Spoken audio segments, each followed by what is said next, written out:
Good morning students. आज हम पढ़ेंगे संधि। तो देखिए संधि क्या होता है। संधि का मतलब होता है जोड़ना, है ना।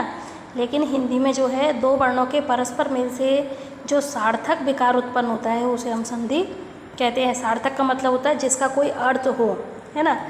जैसे हिमालय, हिम प्लस आयलय। तो हिम का मतलब होता है बर्फ़ और आयलय का मतलब होता है घर। तो जब हम दोनों के टुकड़े करेंगे तो दोनों शब्दों के सार्थक अर्थ निकलते हैं। तो संधि का यही मतलब होता है कि जब हम टुकड़े करें तो हम दोनों टुकड़ों के कोई ना कोई अर्थ निकलने चाहिए, तो वो सार्थक अर्थ कहलाते हैं। तो दो वर्णों के परस्पर मेल से जो विकार उत्पन्न होता है उसे हम संधि कहते हैं। फिर आता है संधि के भेद। संधि मुख्य रूप से तीन प्रकार की होती है: स्वर संधि, व्यंजन संधि और विसर्ग संधि। स्वर संधि क्या है? नाम, जैसे कि नाम से ही पता लग रहा है कि स्वरों के आपस में जब मेल होता है तो उससे जो परिवर्तन आता है उसे स्वर संधि कहते हैं। अब स्वर क्या होते हैं, जो कि हम पिछले लेसन में पढ़ चुके हैं, है ना। स्वर और व्यंजन क्या होते हैं? स्वर होते हैं ए आ ई ए ऐ ओ औ, है ना, ये होते हैं स्वर। और व्यंजन को से क से लेके मैं तक के जितने भी वर्ण होते हैं वो व्यंजन होते हैं। तो जब स्वर आपस में मिलते हैं और उनसे जो सार्थक परिवर्तन होता है वो स्वर संधि कहलाते हैं। ठीक है। फिर आता है स्वर संधि के भेद। सबसे पहले हमने देखा स्वर संधि है। स्वर संधि के 5 भेद हैं: दीर्घ संधि, गुण संधि, वृद्धि संधि, यण संधि और अयाधि संधि। स्वर संधि के 5 भेद हिंदी में 5 भेद माने गए हैं। कौन से? दीर्घ संधि, गुण संधि, वृद्धि संधि, यण संधि और अयाधि संधि। अब हम पढ़ेंगे दीर्घ। जैसा कि नाम से ही पता लगता है कि दीर्घ यानी होता है बड़ा, है ना। जब दो समान ह्रस्व या दीर्घ स्वर आपस में मिलते हैं, ह्रस्व यानी छोटे और दीर्घ यानी बड़े। ह्रस्व कौन से होते हैं? छोटा अ, छोटी ई, छोटा ऊ, ए, है ना। जब ह्रस्व हो चाहे दीर्घ हो, जब ये दोनों आपस में मिलते हैं तो उन दोनों को दीर्घ आदेश हो जाता है, मतलब वो बड़ा हो जाता है। देखिए जैसे शाक प्लस आहारी, तो क में से क्या निकला? अ और आ।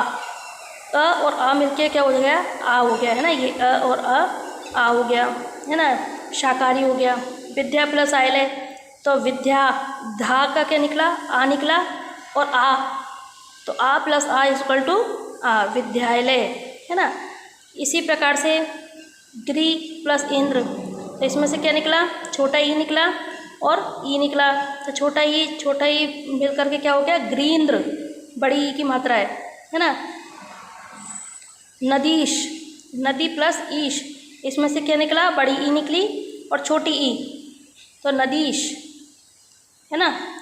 इस चाहे छोटा वर्ण हो या बड़ा वर्ण हो, इनको हमेशा बड़ा आदेश होता है। समझ में आया? तो दीर्घ आदेश क्या होता है? दीर्घ संधि क्या होती है? जब छोटा वर्ण हो चाहे बड़ा वर्ण हो, लेकिन जब दोनों का संधि करेंगे तो वो बड़ा वर्ण हो जाता है, वो होती है दीर्घ संधि। फिर देखिए गुण संधि। जब अ आ पर ई अथवा उ व र री आए तो उसको क्रमशः ए ओ अर आदेश हो जाता है। अ आ और ई के बाद अगर ये वर्ण आते हैं तो उनको कौन से हो जाएंगे? ए ओ अर आदेश हो जाएंगे। जैसे नग प्लस इंद्र, है ना, नर प्लस इंद्र, तो इसमें से क्या निकला? अ प्लस ई, तो इसको ए आदेश हो गया, है ना। तो ई, अ और ई मिलकर के वो ए हो जाएंगे, आ ई मिलके ए हो जाएंगे, अ और ऊ मिलके ओ हो जाएंगे, आ और ऊ मिलके ओ हो जाएंगे। ठीक है। तो नर प्लस इंद्र नगेंद्र हो जाएगा, महा प्लस इंद्र आ प्लस ई ए हो जाएगा महेंद्र। पर प्लस उपकार, तो ओ की मात्रा अ और ऊ मिलके क्या हो जाएगा? ओ हो जाएगा, तो र के ऊपर ओ की मात्रा चढ़ जाएगी, परोपकार।